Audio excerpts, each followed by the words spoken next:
Hello, this video is called Kalam, Kazaam, and Ka-blam.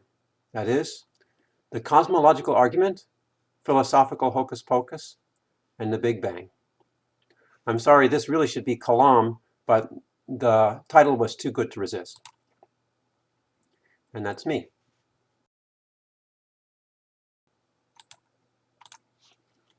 So what's this all about? First of all, I think I need to disclose my own ideological presuppositions, because everyone has ideological presuppositions they bring to the table. I am a Christian. I know that means many things to many people. For me, it means that the crucifixion and resurrection of Jesus Christ is the central fact through which all other things must be interpreted. So I believe in God, but I do not believe in the philosophical arguments for God's existence that I've seen. One of those is the Kalam argument, which I'm going to talk about today. Neither do I believe the so-called scientific arguments against God's existence. And I think they both err in the same way. The entire dialogue avoids the real issues. I think the philosophical approach is the wrong approach to faith. And I think that it's unfortunate that so much philosophy has become wrapped up into what people think of as Christianity. And I think many of the atheistic attacks are well-founded, but these are attacks on philosophy and not on faith. Now let me give an outline of the Kalam argument. And I got this off of Wikipedia, but I checked it against William Lane Craig's material. He is the primary proponent of the argument and is identified with it. So here's how it goes. First premise is that everything that begins to exist has a cause. Sounds reasonable. The universe began to exist. Also sounds reasonable. Therefore, the universe has a cause. Okay. If the universe has a cause, then an uncaused personal creator of the universe exists, who sans the universe is beginningless, changeless, immaterial, timeless, spaceless, and enormously powerful. All right. That seems a little bit of a leap there, but we'll talk about that. Therefore, an uncaused personal creator of the universe exists, who sans the universe is beginningless, changeless, immaterial, timeless, spaceless, and enormously powerful. So this is the argument as Craig presents it. Okay, let me say something about the origins of the Kalam argument. It's rooted in classical Greek philosophy, which takes its cue from mathematics.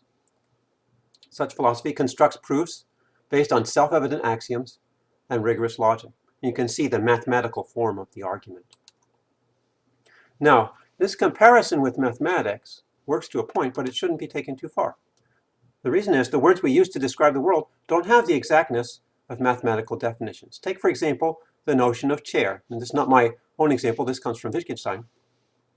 So what is a chair? What's a formal, exact definition of chair? You could say a chair is something that's meant to be sat in. Well, what about a stone chair? It wasn't meant to be sat in. It's just a natural formation, but you can sit in it. Okay, so suppose a chair is something that can be sat in. All right. Suppose you have a chair, you make a chair that's too small to sit in. Is that not a chair? Or maybe dolls can sit in. Well, suppose you make it too small for dolls to sit in. At what point does it stop becoming a chair? Or suppose that you have a chair that's fastened to the ceiling upside down, or it's actually built into the ceiling. No, you can't sit in it. So is that not a chair? Suppose you have a constellation that looks like a chair. There are many, many examples. Suppose you want to repair a chair to sit in. Maybe repair an antique chair. So I'm going to say, I'm going to the antique store to get a chair. Now that chair may even be unsittable. It might be broken, but we still would call it a chair. So to try to make an exact definition, even of such a simple word as chair, really doesn't work. And in some sense, it's an abuse of language. So getting back to the Kalam argument, are we really talking about an argument about reality or an argument about language? Take the first sentence in the first assertion in the argument. Everything that begins to exist has a cause. Now, are you really saying something about the nature of reality? Or is it simply a statement about how we've decided to use language? For instance, suppose something spontaneously appeared out of nowhere. We would still say that the cause is magic or miracle. We're not really saying anything about reality. It's simply that we've decided when something appears, we've decided to say that it has a cause. Even if it has no discernible cause, you still think it has a cause because that's how we've decided to use language. So when something happens, we always expect a cause. But is this expectation due to necessity, or is it simply based on ordinary intuition? Now, if you're saying that everything that exists, everything begins to exist has a cause necessarily, I would say that you're making a statement about language and not a statement about reality. Now, as I said before, the Kalam argument takes the form of a precise mathematical argument, but is this statement really as precise as it seems? Let's take again the first sentence. Everything that begins to exist has a cause. What does begin to exist actually mean? When did you begin to exist? When the sperm met the egg, when the first chromosome was divided? Are you really the same thing that you were when you were born? All right. All of the molecules in your body have changed. You have completely different thoughts, completely different configuration. You're unrecognizable. Are you really the same thing? Can you say there was a time when you did not exist? So trying to make a precise definition of something that begins to exist is a rabbit trail. Language isn't meant to have that kind of precision. And we use it just fine without having these precise definitions. You're trying to fit a square peg into a round hole.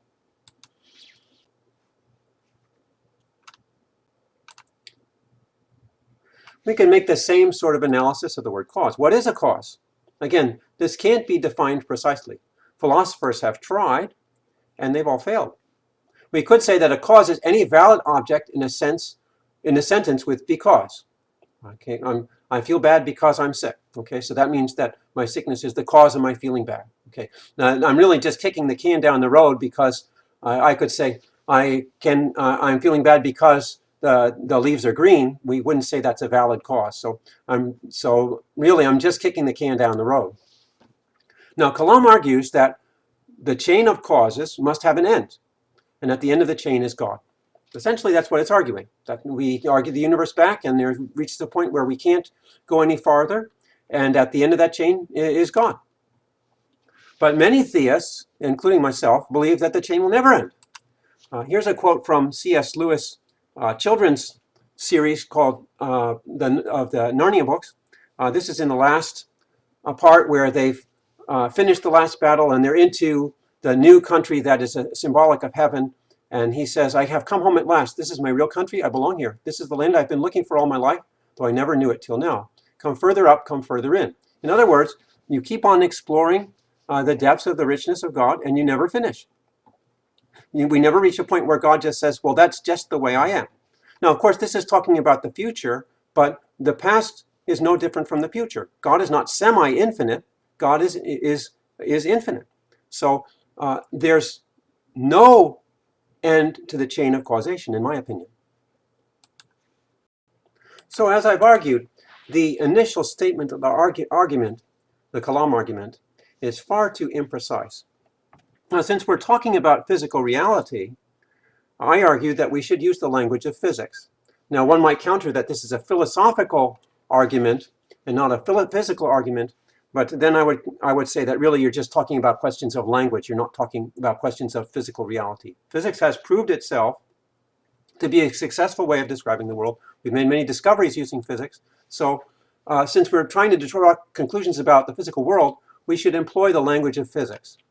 Maybe we can get something a little more precise. So a physicist might say, all events within space-time can be derived from prior initial conditions via dynamical equations. Okay, so this is a physicist's way of saying everything that begins to exist has a cause. All events within space-time have prior events that can explain them using dynamical equations, like Newton's laws or Einstein's laws, etc. However, because of quantum mechanics, this is false in practice, and many physicists believe it's actually false in principle, that you cannot derive events in space-time from previous initial conditions. And what that means is that our intuition that everything has a prior cause fails. And that's happened many times before. We have intuitions that fail because of physics. The idea that time is absolute is not correct, according to Einstein. Okay. Now, even if this is true, it doesn't apply to the universe because the universe is not an event within space-time. So if you're trying to construct some kind of argument, you really need to use more precise language, and this doesn't work. You'd have to do better than this somehow. And I actually don't believe you can do better because I believe the fundamental methodology of this type of argument is simply flawed. Now, atheistic arguments against God are flawed in exactly the same way. Actually, these atheistic arguments are simply counter-arguments to the philosophical arguments, and as I indicated before, they don't even address the real issue. So Stephen Hawking is famous for this statement in his book, The Brief History of Time: what place is there for a creator? Now, the physicist idea, the atheist idea, is that the chain of causes ends in the theory of everything rather than God. And first of all, this isn't the first time physicists have thought they had figured everything out. And I'm surprised that they are so presumptuous to think that we are close to figuring everything out. I would think they'd know better that when quantum mechanics came along, it completely exploded the complacency of physicists, and we should expect that to happen at any time with modern physics. But it's not enough to have a theory of everything, you'd also need an equation of everything. And I don't think anybody thinks that they're anywhere near close to finding an equation of everything. So what these atheist arguments are saying is that the chain of causation just ends in a brick wall where you can't go farther rather than God. Okay, so these arguments work against the God in the gaps arguments, like the Kalam argument that says you need God to explain physical reality, but they sidestep the real issues of faith. Both arguments, pro and con, are flawed in the same way. Now let me get back to the Kalam argument. I haven't even talked about the most problematic statement, this statement of Craig's that if the universe has a cause, it must be due to an uncaused personal creator who has infinite properties. I haven't read Craig's analysis. I do have fundamental objections to his methodology, as I've mentioned before.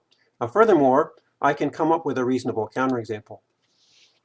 Now, a physicist's consensus is that there are other dimensions besides space and time, and it's likely that there are causes from other dimensions. And I'm putting cause here in quotes because they're not cause in the conventional sense as something that happens in space and time, but nonetheless, there's something that in some sense explains what we see.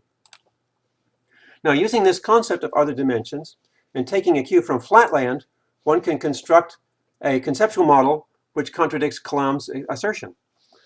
Flatland is a short novel by Edwin Abbott.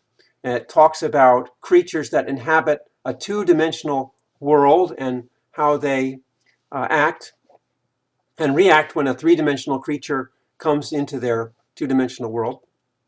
So I'm going to use this concept to give another model that I'm not claiming that it's true, but it's reasonable, and it does contradict the assertion of Craig.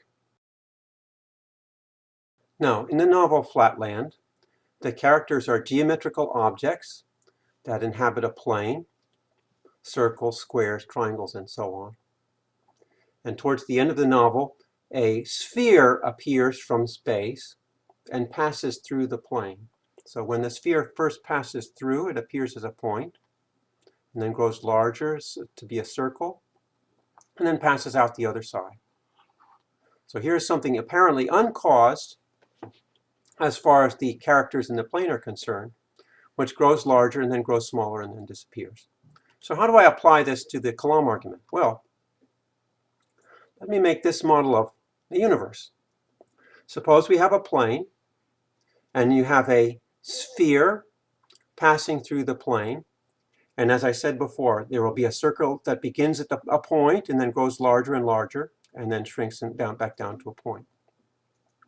So this intersection between the sphere and the plane is my model of the universe. It starts at a point like the Big Bang, and it grows larger just like we know the universe is expanding. Now, of course, the universe is not one-dimensional. We just make this a little bit bigger. Instead of a two-dimensional surface in 3 dimensions, we take a 4-dimensional surface in 5 dimensions. And instead of a two-dimensional plane, we have a four-dimensional plane. And instead of a one-dimensional intersection, we have a three-dimensional universe. Okay, so here's a conceptual model of a universe that has a beginning in time. And certainly you can't say that the cause of that is a uncaused personal creator. That description just doesn't apply to this sphere. It's just a sphere passing through the plane.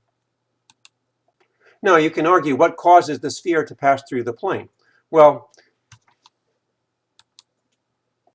then we just start the argument all over again. Craig will say that the chain of causations has to have an end somewhere. I say that that's not necessarily true, but one thing is clear. You can no longer argue from the Big Bang. You can't say that the Big Bang must be caused by a causeless personal creator that's timeless and so on. That argument simply does not apply from physics. So I've said several times that this entire argument is beside the point. So what is the real issue? Let me give an example. An expert in painting techniques and color mixing can't necessarily teach you how to appreciate art or become a great painter. Now, when we talk about physics and chemistry, these are physical things, practical things that are analogous to painting techniques and color mixing. But that's really not what art is all about. Same with music. You can have an expert in kinesiology. They can't necessarily teach you how to become a great pianist. Faith doesn't explain how the paint goes on, but how to appreciate and create real art. Faith is not for explaining. Faith is for telling us how to live. The Bible tells us the way to heaven, not the way the heavens go. That's what Galileo said. Jesus said, I've come that they may have life and life more abundantly. Having an abundant life isn't all about explaining. Does getting married explain anything? So faith can be reduced to the process of explanation. Faith may be unscientific, but it's not irrational. Consider the conversion of Paul in the book of Acts. He was riding out to kill some followers of Jesus. He had a vision. He was knocked off his horse. He became blind. He was in bed for 3 days.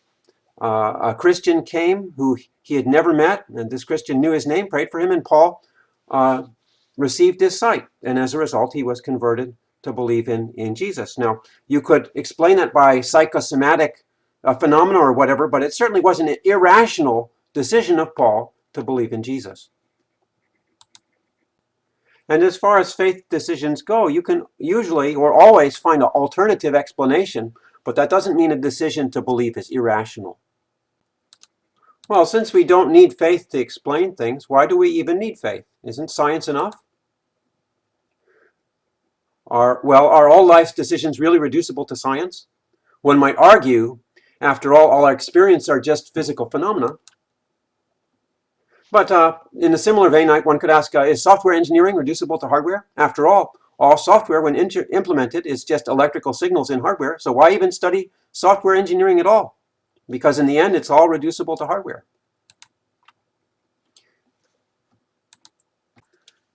This shows that even though all of our experiences are instantiated as physical phenomena, studying the physical phenomena themselves is not necessarily going to get us a thorough understanding of what's going on. Science is a tool, not a foundation. If you have a question, you can use scientific methods to investigate that question. But science, in the end, can't tell you what questions to ask. And also, science can't tell you when to stop asking the questions. In the end, science can inform our decisions, but we can't live by science alone. Someone who tries to live by science alone will go insane, because it will just be a continual process of second guessing. You have to analyze and then analyze your analysis and then keep on going back. There's no end to analysis. Someone who claims to be living by science alone just hasn't analyzed enough their decisions. In the end, what they're living by is habit, and they're using science to justify their habits. Now, do faith and science have nothing to do with each other? Well, I wouldn't say that. Think of the analogy of painting. Now, when you do painting, you need technique, you need to understand color, but you also need to understand art. In order to live an abundant life, you need a knowledge of both, and they both play a proper part. Does the universe give any evidence for God? Can science tell us anything about the nature of God? Well, the Bible says, the heavens proclaim the glory of God, the skies display his craftsmanship. It also says, for since the creation of the world, God's invisible qualities, his eternal power and divine nature, have been clearly seen, being understood from what has been made. Notice that it doesn't say the existence of God has been clearly seen, but his invisible qualities, his eternal power and divine nature. Atheists and theists alike recognize the glory of creation. We have common ground here. We look at a sunset and we have feelings of awe, feelings of beauty, feelings of enormous majesty. That's something that we all recognize. And this contrasts when we look at ourselves with our own pettiness, egotism, arrogance, prejudice, and ignorance. The Bible says, what is man that God looks upon him? We can see our smallness in comparison with the glory and greatness of the universe. And one doesn't have to be a theist to recognize this. I've said God's qualities are evident from nature, but I didn't say that God himself could be derived from an examination of nature. So why doesn't God make himself more obvious? The answer is, God is not a phenomenon. He's a person. God reveals himself through personal encounters and not through principles. We see this at work in daily life. A friend shows friendship individually. He doesn't produce a technical peer-reviewed paper and present it to you and say, I'm capable of friendship. He shows you that he's a friend. A couple proves their devotion to each other. They don't go to some laboratory to certify that they're capable of devotion. They show in their relationship to each other their devotion and love of each other. God is not interested in merely getting you to acknowledge his existence. The Bible says that even the demons believe and shudder. That's not God's interest. He's interested in your knowing that he loves you. And that's something that can only be proven by a personal experience, personal encounter with him. So after all, how does God show himself? How does God reveal himself? What's the evidence? Well, in physics, often there's evidence for the existence of something by a lack of something. The particle, the neutrino, was first identified because a certain amount of energy was missing in a certain nuclear reaction. So the evidence for God is something that's missing in us. The evidence is in the heart and not in the laboratory. And the lack of God in our hearts manifests itself as sin. Sin is an inescapable fact of our existence. You can express it, excuse it, ignore it, explain it away, but it keeps coming back. And I'm not just talking about overt sins. I'm talking about sins of the heart like covetousness, lust, jealousy, pride, arrogance, intolerance, thoughtlessness. These are inescapable parts of our existence. This is what we live with every day. And the evidence for God is that he sets you free from the weight of sin. Jesus says, come to me, all you who are weak and heavy laden, and I will give you rest. That's his promise. He also says, it's not those who are well who need a physician, but those who are sick. I've come not to call the righteous, but sinners to repentance. Now, those who feel oppressed by the load of sin can find the existence of God by coming to him and seeing that he takes away both the guilt of sin and the power of sin to control us. That our usual experience is that we know it's wrong to be greedy, we know it's wrong to be prideful, we know it's wrong to lose our temper, but we do it anyway. And the evidence for God is that he gives us a new heart, a new spirit that enables us to resist those habitual responses and to change. And the message of Jesus on the cross is that all of those things that we've done, all those thoughtless, nasty, hateful things that we've done in the past, he has decided to take the burden of all of those things upon himself. He bears the weight of those things upon himself. Now, if you don't feel the weight of sin, if you feel, well, there's just a couple things wrong with me, but basically I'm okay, Jesus says to such people, if you said you were blind, you'd have no sin, but since you say you see, your sin remains. So he really has nothing more to say to you. So I close with this quote from The Apostle Paul, if you confess with your mouth that Jesus is Lord and believe in your heart that God raised him from the dead, you will be saved. Now, saved is not a technical term for going to heaven. Saved means to be delivered from the guilt and from the power of sin. And this is the evidence for God, and this is how he shows his love, and this is how he shows that he is alive today. All right, thank you.